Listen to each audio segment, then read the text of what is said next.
Once again, welcome everybody to Startup MV's Pitch Day for December 1st, 2021. So for those of you who haven't been with us before, Startup MV is a statewide nonprofit incubator and accelerator with an overall mission to really help diversify our economy in Nevada. Not that we don't love our gaming and hospitality friends, but we think we can do more than that. So again, welcome. The way that our program works is every other Wednesday, we do a pitch day. And the two companies pitch to us each Wednesday, each fortnightly Wednesday. And some companies have different reasons for pitching. Some's for exposure. Sometimes it's for access to mentors. But a lot of times, most of the time, it's for capital. Startup MV offers a $50,000 investment to companies who get into our accelerator program. And we can usually leverage that $50,000 into a bit more money when the company comes in. Today, we're going to be hearing from Charlie from CID and Taylor from VisionAid, who are going to tell us about their companies. And when they're done pitching, after 10 minutes, we're going to have a Q&A session. Now, for those of you who want to ask questions, drop those questions in the chat. Maggie's going to consolidate the questions and be our voice and ask the questions on our behalf. Now, each of the pitches are going to be 10 minutes long. They are timed. So gents, if you hear the beep, beep, beep of Maggie's cell phone ringing at the end of your 10 minutes, we're not going to cut you off, at least not right away, but do wrap up within 10, 15 seconds, something like that, so that you don't get the chop of the voice right in the middle of a sentence, because we will do that. As you've heard from the super annoying announcement, we are being live streamed on YouTube, and we are recording this session. Each of our founders is going to get two versions of their recordings. One is going to be your pitch from the moment you say, hello, I'm Charlie from my company, until you get to that last question, or that last slide when you ask for questions. That portion of your pitch, unless you tell us otherwise, will go up on our YouTube channel as a publicly available pitch video. And you will also get a recording that's that portion of your pitch plus all the Q&A that happens afterwards. That version is not going to be public on our website. It is live today, but after today, it won't be publicly available. And you'll have a link to that, and our investors will have a link to that, but nobody else will have a link to that unless you give it to them. So be aware that we are being recorded, and that your pitch will live on our YouTube channel unless you tell us not to. So we'll usually have a few dozen people that attend the pitch live, and then usually somewhere between a few dozen and a few hundred more. We'll see it over the next few weeks on the YouTube channel. And you may get some questions outside of this forum because you'll have your contact information up on the last slide. So just be aware, we don't always understand exactly who's going to see your pitch and who may actually reach out to you after the pitch is over. Just because they saw it on our channel doesn't mean that we necessarily endorse their approach to you, but it is a way to get good exposure. Our Angel Envy Bootcamp for investors starts on February 1st. It's now open for registration. So for any accredited investors out there that want to learn how to be an angel investor, you can sign up for learning that through, our angelenvy.com website. There's a form to fill out. It costs $5,000, which is invested in one of the companies that applies to Angel Envy. So if you're interested in learning how to be an angel investor, suggest you jump over to angelenvy.com and sign up for it. Fund Envy, number one, the actual fund that makes the $50,000 investments I spoke of just a minute ago, is closing to new investors as of December 31st. So if you are an accredited investor and you're interested in investing in the kinds of companies that we're going to see today, please reach out to me on email, jeff@startupmv.org, and I'll explain it all to you on how that investment works. Follow-on funds for Fund Envy 1, Fund Envy 2, and Seed Envy are forming in the spring of 2022. Both of those funds will be doing pre-seed and follow-on seed investment to the companies we've already invested in and other companies out in the ecosystem who are seeking investment. So hopefully that's given everybody a chance to sign on and get us back online again. So I'm going to ask Charlie to share his screen just to make sure that everything's going well. So we've got two companies pitching to today, CID, Charlie, and he's going to be pitching here in just a second. And then following Charlie and all the Q&A for CID will be Taylor, who's pitching Vision A. Both of these companies are amazing. I'm really interested. I've read all the background, but I'm really interested to hear what they have to say. So Charlie, I think we can all see your presentation. Whenever you are ready, sir, please proceed. And Maggie will start the timer after your first few utterances. Great. Thank you for the introduction, Jeff. My name is Charlie Maddox. As you mentioned, I moved to Las Vegas in 2010. I'm a former Air Force pilot and co-founder of 3 companies that all work in some capacity with the federal government. Today, I want to tell you about an opportunity we have with the Department of Defense. Earlier this year, Doug Glenn, the Deputy CFO of the DoD, was briefing the House Armed Services Committee. He had time to single out one major accomplishment from each of the individual services.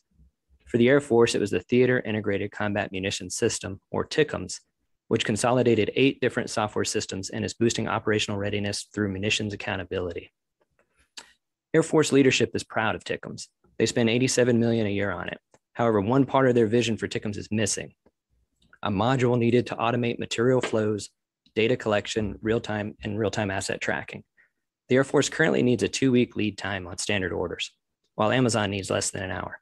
Amazon is a great example of tying a demand trigger directly to an automated material flow process where data is collected every step of the way, and they are one of our CEO's former customers. Ed helped Amazon implement this solution. TICMS provides a printout at the beginning of the workday for a job, such as an inventory work order, but the results are not updated until the end of the workday, causing an 8-hour gap in information. Items aren't always where TICMS says they are, and someone has to go find them. Our goal is to eliminate this 8-hour gap and reduce their lead time from weeks to hours while saving them a ton of manual labor and frustration in the meantime. We completed a time study at Mountain Home Air Force Base that showed we can save them 260 hours every week. If you extrapolate that across the entire Air Force, we save them over 12 work years every week. Listen to what I just said, over 12 years a week, or a very conservative estimate of about $89 million per year in savings. When we first spoke to Major Hoffing, the 366th Munitions Commander at Mountain Home, he had already identified a need for this module, powered by a US manufactured long-range passive Bluetooth beacon for item-level visibility. Similar systems are currently being developed in 3 other countries: Israel, France, and China. In fact, China has identified this technology as one of their top priorities in their Made in China 2025 plan. These new chips have a limited range of 1 to 3 meters. About 10 or 12 years ago, when passive RFID was first emerging, it also had a limited range of a couple of meters. Our CEO, Ed, who was then the CTO of a company called OmniID, worked with the Marines to extend the range to 50 meters. OmniID became the #1 industrial IoT company and sold to Panasonic for 9 figures. That's how Ed ended up as the director of IoT for Panasonic. So part of our proposed solution is to extend the range of the current emerging chips to 100 meters for use with Air Force's TICMS system. Another key part of our solution is zero infrastructure. By having these chips communicate in a built-for-purpose mesh network, which is patent pending, no fixed antennas or wired network infrastructure needs to be deployed. A single device can retrieve information or direct vast numbers of assets. This flexibility and lower cost are essential for the deployment across the Air Force. While working at Mountain Home, we received a call from the staff at Air Combat Command out of Langley Air Force Base. They said they'd heard what we were planning to do at Mountain Home and wanted to know if we could do that for the rest of the Air Force. Of course, we said yes. About a month later, we were invited to the Pentagon to brief Mr. Brett Culp. He's a civilian GS-15 or colonel equivalent who oversees Air Force munitions and reports directly to 3-star General Barry, who's in charge of all the munitions, logistics, and maintenance for the Air Force.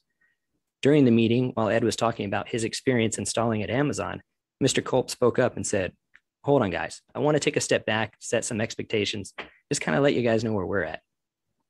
And then he said, "This is exactly what we're looking for."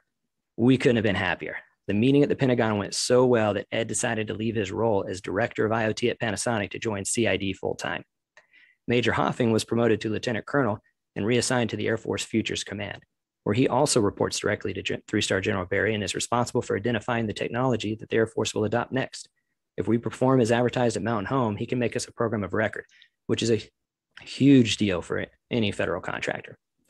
I'm personally excited. With my 10 years of experience in the Air Force and as a current co-owner of a couple of federal contracting companies, I can see a very clear path to a large contract. I spent quite a bit of time discussing the specific Air Force munitions project. But remember, General Barry is also in charge of maintenance and logistics. We believe our solutions can solve problems across the Air Force and the wider DoD. We've chosen to start with munitions because it's the hardest in terms of required certifications. If we can track bombs, we can certainly track wrenches. Our current 222,000 in paid pilot projects, a little over half of the opportunities are in the construction and cannabis industries. Even though those are very different industries, all of our customers use the same IoT technology. So with our differentiation, I've listed 4 competitors here. I mean, look, when it comes to just basic asset tracking, there's hundreds, right? And plenty of people make products in the US to sell to the military. However, I don't think you'll find many examples of people that are doing the long-range passive locating beacon, zero infrastructure, and have the ability to get sole source contracts up to $100 million. We have 2 different pricing models. The first one is a customer pays for the hardware up front and then has an annual subscription fee for the software license. The second model is a 3-year pure subscription. It's good for our customers because they get a lower monthly amount and they can fully depreciate. We do have a third-party financing partner that's willing to work with our blue chip customers or credit-worthy customers, so we don't have to be the bank as a small startup. And it's nicer to have more recurring revenue for us to bump up our valuation. As far as the team, I want to foot stomp. You've heard me talk about Ed a little bit. He has managed 4 startups to exit already, raising $400 million capital along the way. He spent 30 years managing and leading technology companies. He's actually even taught entrepreneurial finance at an MBA level. So Ed has kind of been here and done that. Gary is certainly well qualified. He can help us through various stages of growth. He's been the deputy CFO for another government contracting company that's doing hundreds of millions in revenue. And Bill is also a veteran. He was an F-15 crew chief, and he came up with the idea for CID's technology. And Bill's superpower is cold calling. He loves sales and he's good at it. One of the best things Bill did was find Ed. Our advisors include General Novotny.